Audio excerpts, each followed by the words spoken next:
नमस्कार, Haribhoomi news bulletin में आपका स्वागत है। आज 31 अक्टूबर दिन शुक्रवार कार्तिक शुक्ल पक्ष की नवमी तिथि है। राहु काल सुबह 10:41 से दोपहर 12:04 बजे तक रहेगा। आज मौसम आमतौर पर साफ रहने के साथ प्रदेश में कुछ स्थानों पर हल्के बादल छाए रहने की संभावना है। अब नजर डालते हैं आज की प्रमुख हेडलाइंस पर।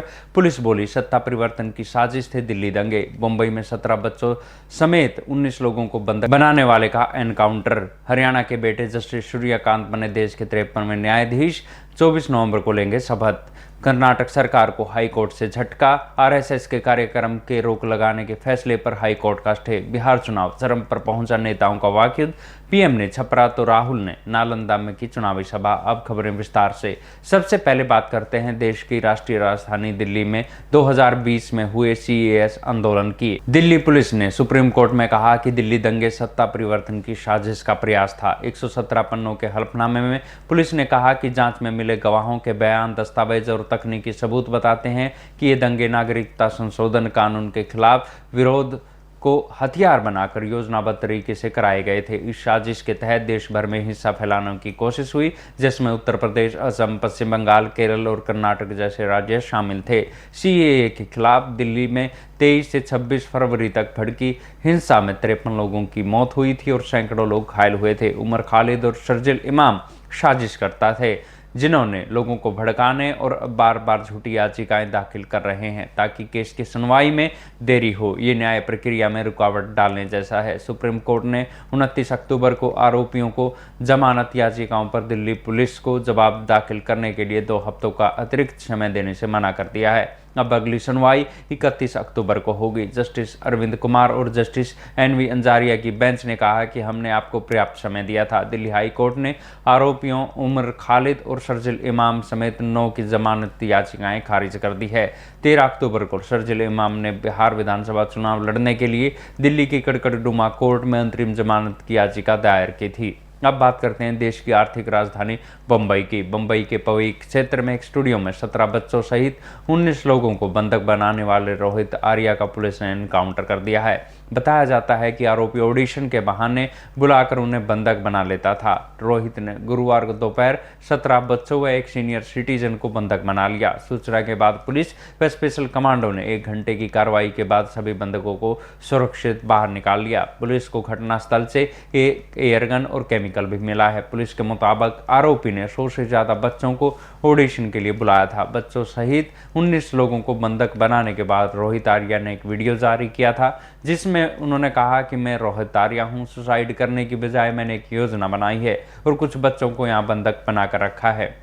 मेरी ज़्यादा मांगे नहीं है, मेरी बहुत ही साधारण मांगे हैं, नैतिक मांगे हैं और कुछ सवाल है। मैं कुछ लोगों से बात करना चाहता हूं, उनसे पूछना चाहता हूं और अगर उनके जवाबों के जवाब मेरे पास कोई सवाल हो तो उनसे भी पूछना चाहता हूं, लेकिन मुझे ये जवाब चाहिए, मुझे और कुछ नहीं चाहिए। मैं कोई आतंकवादी नहीं हूं, न ही बहुत ज़्यादा पैसे की मांग कर रहा हूं और मैं अनैतिक मांग नहीं कर रहा हूं। मैंने एक प्लान के तहत बच्चों को बंधक बनाया है। अगर मुझे थोड़ा भी उकसाया गया तो मैं स्टूडियो में आग लगा दूंगा। जिसके जवाब में तत्कालीन शिक्षा मंत्री और शिवसेना नेता दीपक केशकर ने कहा कि रोहित को मैंने खुद चेक से भुगतान किया था, इसलिए उसका ये आरोप कि 2 करोड़ रुपए नहीं मिले है गलत है। इसके लिए उसे विभाग में जाकर दस्तावेज जमा करने चाहिए।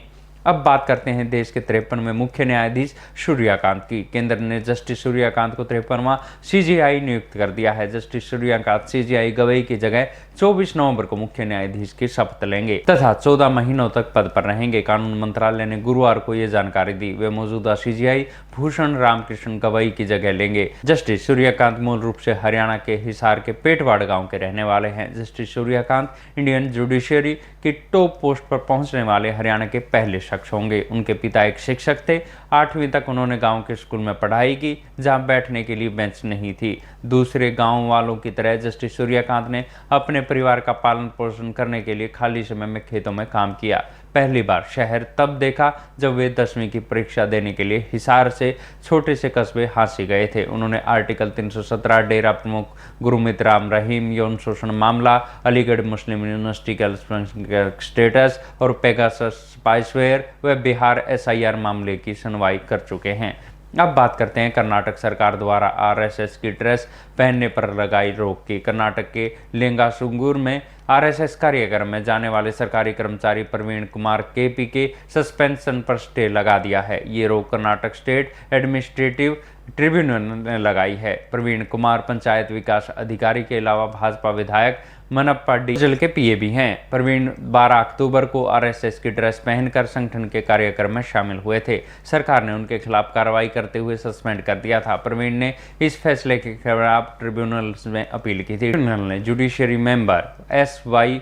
वटवती की अध्यक्षता वाली पीठ ने गुरुवार को अंतरिम आदेश पारित कर राज्य को अपनी आपत्तियां दर्ज कराने का निर्देश दिया। मामले की अगली सुनवाई 14 नवंबर को होगी। कर्नाटक में आरएसएस शाखा पर प्रतिबंध को लेकर राज्य सरकार काफी समय से प्रयास कर रही है। हालांकि कर्नाटक हाई कोर्ट की धारवाड़ बेंच ने 28 अक्टूबर को राज्य सरकार के आदेश पर स्टे लगा दिया, जिसमें बिना परमिशन सरकारी जगहों पर आरएसएस की शाखा लगाने और 10 से ज्यादा लोगों के इकट्ठा होने पर रोक लगा दी गई थी। कांग्रेस के राष्ट्रीय अध्यक्ष मल्लिकार्जुन खड़गे के बेटे और कर्नाटक के मंत्री प्रियंक खड़गे ने आरएसएस पर बैन का सुझाव दिया था, जिसके बाद कैबिनेट ने 18 अक्टूबर को फैसला किया था कि सार्वजनिक जगहों, सड़कों और सरकारी परिसरों में बिना परमिशन के पथ संचलन और शाखा नहीं लगा जा सकेगी। हाईकोर्ट ने सरकार को मामले पर दलील देने के लिए 1 दिन का समय दिया और राज्य सरकार समेत home department, DGP, Hubli police commissioner को नोटिस जारी किया।